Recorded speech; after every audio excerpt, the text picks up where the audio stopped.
Hello, Roland Warren here. I'm not a racist. That's right, I want to assure you that I'm not a racist. Some of my best friends are black. In fact, some of my family members are black. I love black people. Really, I do. I love black people. Now, I'm sure you're wondering why I feel the need to tell you this. If you haven't heard, New York Senator Kirsten Gillibrand, in an interview with the Des Moines Register this week, equated pro-life beliefs with racism. She said, and I quote, "There's no moral equivalency when it comes to racism. And I don't think there's a moral equivalency when it comes to changing laws that deny women's reproductive freedom." She made these comments to clarify her position that she would never appoint a judge who is pro-life. In other words, if you're someone like me who is pro-life, you are morally equivalent to a racist, someone with such dangerous, evil, and immoral beliefs that you should not be qualified for public office. Now, I'm sure it's not hard for you to see that calling me a racist is pretty silly. Because let's think about what real racists actually did. They dehumanized people who look like me.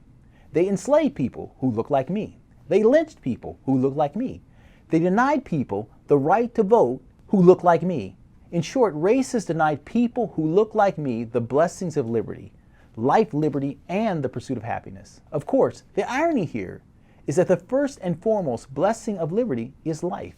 Yet Gillibrand says the people who seek to protect lives, who look like me, are the racists. Yes, I'm just as confused as you are. And the problems with equating a pro-life worldview with racism don't end there.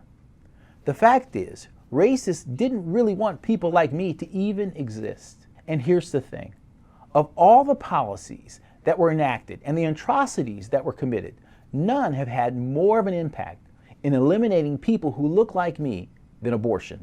According to the Centers for Disease Control, over 19 million unborn black children have been aborted since Roe v. Wade was decided in 1973.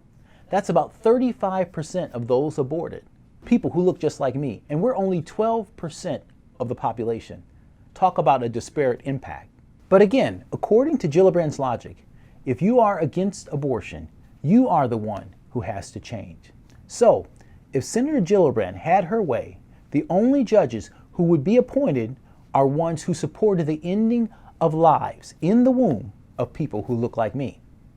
And that is supposed to create a better outcome for my community and protect my community? Well, that's a kind of protection we just don't need. But the bigger point here that Gillibrand and many others miss is that this isn't about race, it's about life. And the sanctity of life knows no color. All human life is precious and sacred, and each and every one of us is made in the image of God.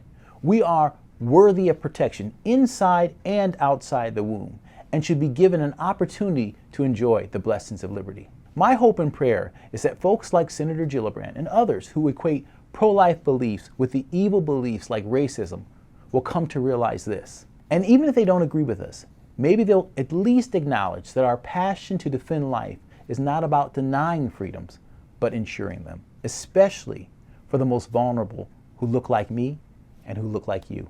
Until next time, may God bless you daily as you serve Him faithfully.